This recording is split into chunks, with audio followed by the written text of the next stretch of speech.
Assalamualaikum warahmatullahi wabarakatuh. Selamat pagi kawan-kawanku. Hai, jumpa lagi ya dengan Benny. Tidak terasa ya, kali ini kita sudah masuk materi pembelajaran di tema yang pertama, subtema 3, pembelajaran ke-1. Semoga kalian masih tetap semangat ya. Baik, sebelum memulai kegiatan belajar hari ini, mari bersama kita awali proses belajar ini dengan bacaan basmalah. Bismillahirrahmanirrahim. Semoga Allah mempermudah dan memperlancar urusan kita untuk mendapatkan ilmu yang berkah. Amin. Kawan-kawanku, pada pembelajaran pertama di subtema 3 ini, kita akan sama-sama belajar untuk menentukan ide pokok dalam sebuah bacaan.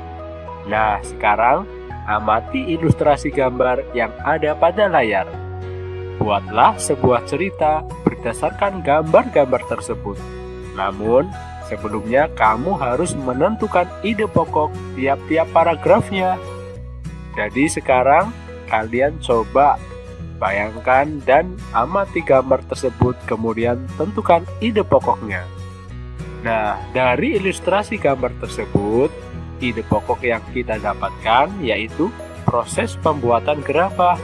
Sekarang, yuk kita susun cerita berdasarkan ilustrasi gambar dan ide pokok yang sudah kita temukan. Cerita berdasarkan gambar, proses pertama yang harus kita lakukan saat akan membuat gerabah adalah memilih tanah liat yang benar-benar bagus.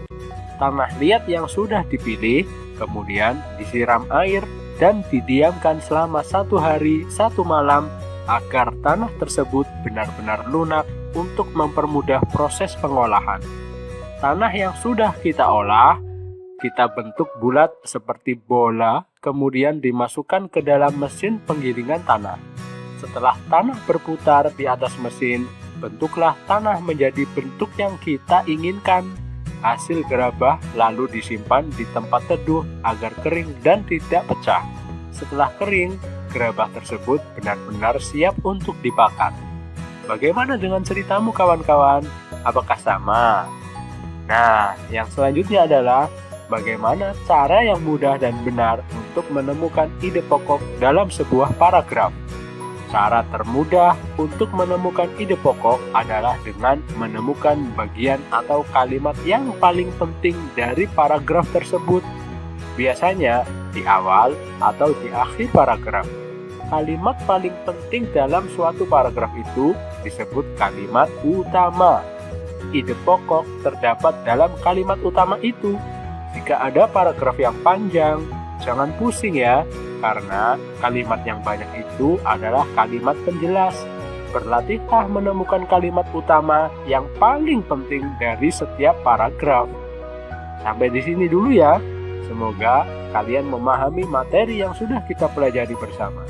Semoga bermanfaat. Wassalamualaikum warahmatullahi wabarakatuh.